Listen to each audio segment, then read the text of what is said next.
Arnold Schwarzenegger. The name alone invokes images of hulking action heroes, impossible stunts, and catchphrases that have become ingrained in pop culture. From his early days as Mr. Olympia to his reign as a Hollywood superstar and later a political figure, Schwarzenegger's career has been anything but ordinary. And alongside the iconic roles and improbable transitions comes a fascinating financial story, one that extends far beyond the eye-watering sums he commanded for his leading roles. First off, you can't talk about Arnold's earnings in any capacity without acknowledging the foundation, his movie career. This isn't just backstory, it's the bedrock upon which his entire earning potential is built. When Arnold first stomped onto the scene, fresh off multiple Mr. Olympia titles, Hollywood didn't quite know what to do with him. Early roles like Hercules in New York, where his accent was so thick they dubbed him, and Stay Hungry certainly weren't making him rich.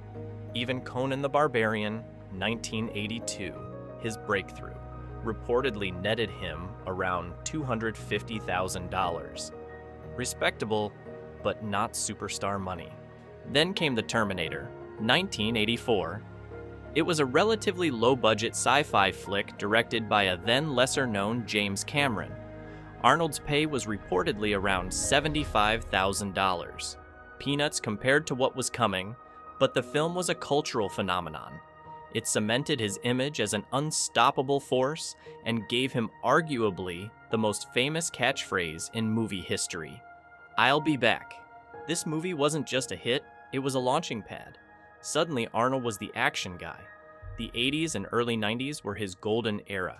Commando, 1985, Predator, 1987, The Running Man, 1987, Total Recall, 1990. These films weren't just successful, they were defining moments in action cinema. His price tag soared. For Commando, he cracked the $1 million mark. By Total Recall, reports suggest he commanded around $10 million up front, plus a percentage of the profits, a deal structure that would become increasingly important.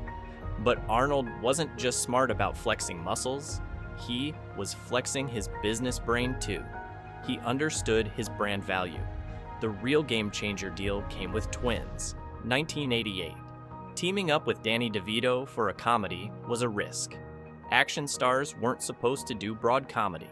Recognizing the gamble, Arnold, DeVito, and director Ivan Reitman reportedly agreed to take no upfront salary.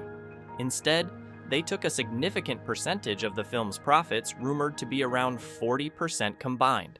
Twins was a smash hit, grossing over $216 million worldwide on an $18 million budget. That back-end deal likely earned Arnold far more than any standard salary he'd received before, upwards of $35 million when all was said and done.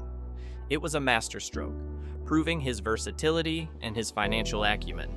He replicated this success with similar comedies like Kindergarten Cop, 1990, and Junior, 1994, though perhaps with less astronomical back-end results than Twins. Meanwhile, his action credentials hit an absolute peak with Terminator 2, Judgment Day, 1991. This was arguably Arnold at the zenith of his power. The film was groundbreaking, a massive global event. His reported salary was $15 million, plus perks like a private Gulfstream jet provided by the studio. This cemented him as one of the highest-paid actors in the world. He followed this with hits like True Lies, 1994, another James Cameron collaboration, likely earning a similar hefty paycheck plus profit participation. However, even Arnold wasn't immune to missteps. Last Action Hero, 1993, was meant to be a clever meta-commentary on action films, pairing him again with Predator director John McTiernan.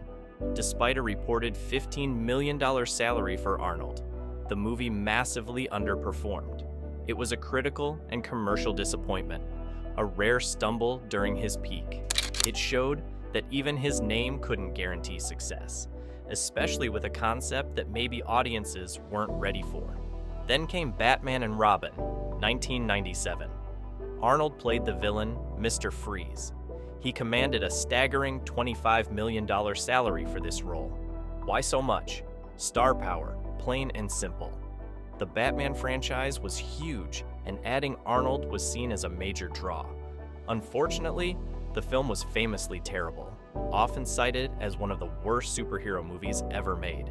While Arnold cashed his enormous check, the film's failure definitely put a dent in the Bat franchise for years, and perhaps slightly tarnished the bulletproof image of Arnold's box office Midas touch.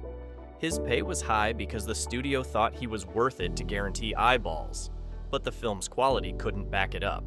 Post-millennium films like The Sixth Day, 2000, and Collateral Damage, 2002, saw him still commanding huge salaries in the $20 to $25 million range, but the box office returns weren't quite hitting the heights of his T2 and True Lies era. The landscape was changing, and perhaps audience tastes were shifting. Then, of course, came his detour into politics, serving as governor of California from 2003 to 2011. This obviously put his high-paying movie career on hold. He did, however, make a few notable cameos during this time, often unpaid or for scale, leveraging his political position rather than his acting fee.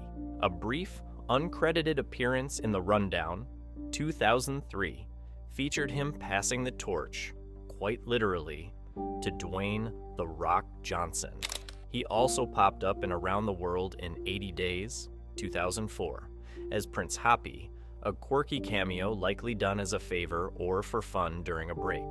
These weren't about the paycheck, they were about keeping a toe in the entertainment world. He also had a cameo in The Expendables, 2010, alongside Sylvester Stallone and Bruce Willis, which felt more like old friends getting together, though it set the stage for a larger role and paycheck in the sequels. After leaving office, Arnold returned to acting, but the landscape had shifted. He wasn't automatically commanding $25 million plus points anymore. His comeback film, The Last Stand, 2013, earned him a respectable paycheck in the $10 million range, but wasn't a box office smash. Escape Plan, 2013, reteaming him with Stallone, did better internationally. He reprised his iconic role in Terminator Genisys, 2015, and Terminator. Dark Fate, 2019. While his salary for these was likely substantial, neither film fully revitalized the series, nor his leading man status in the way perhaps hoped. He also had fun reprising his twins' role briefly in a State Farm commercial, a clear nod to his past success, and undoubtedly a lucrative short gig. Television earnings. Arnold's most high-profile TV gig was taking over from Donald Trump as the host of the new Celebrity Apprentice in 2017. This was a big deal. Reality TV hosting, especially for a well-established format, can be very lucrative. Arnold's salary was in the range of $5 million to $8 million per season. Why such a high figure? The show needed a huge name to replace its former host, and Arnold fit the bill. A globally recognized figure with a background in business and entertainment. However, the show didn't quite work under his leadership. Ratings declined significantly compared to the Trump era, and a very public feud erupted between Arnold and Trump over the show's performance. Arnold left after just one season, citing the political baggage and low ratings. Despite its short run, it was undoubtedly a multi-million-dollar payday. More recently, Arnold made a significant leap into scripted television with the Netflix series FUBAR, 2023. This marked his first ever lead role in a scripted TV show. Landing Arnold Schwarzenegger for a series was a major coup for Netflix. For Arnold, it offered a chance to reach a massive global audience on a platform known for big budgets and creative freedom. Voice acting. Arnold's distinctive Austrian accent is instantly recognizable, making his voice a valuable commodity. While not his primary focus, he has lent his voice to several projects. Perhaps the most notable is Stan Lee's Superhero Kindergarten, 2021, an animated series for Cartoon Channel. Here, Arnold didn't just voice the main character, Captain Fantastic Arnold Armstrong. He was also an executive producer and heavily involved in its development, inspired by his own kindergarten cop. His earnings here likely came not just from voice actors, but also potentially from profit participation, due to his producer role and involvement with Stan Lee's POW Entertainment. He hasn't done a huge amount of voice work for major animated films compared to some actors, but his unique voice is often used for comedic effect or specific character types. The pay for voice acting varies wildly. A simple cameo voice line might earn a good day rate, while a lead role in a series or film, especially with producer credits, represents a much larger financial commitment. For Arnold, voice work is likely appealing because it's less physically demanding than action roles, but still leverages his unique brand identity.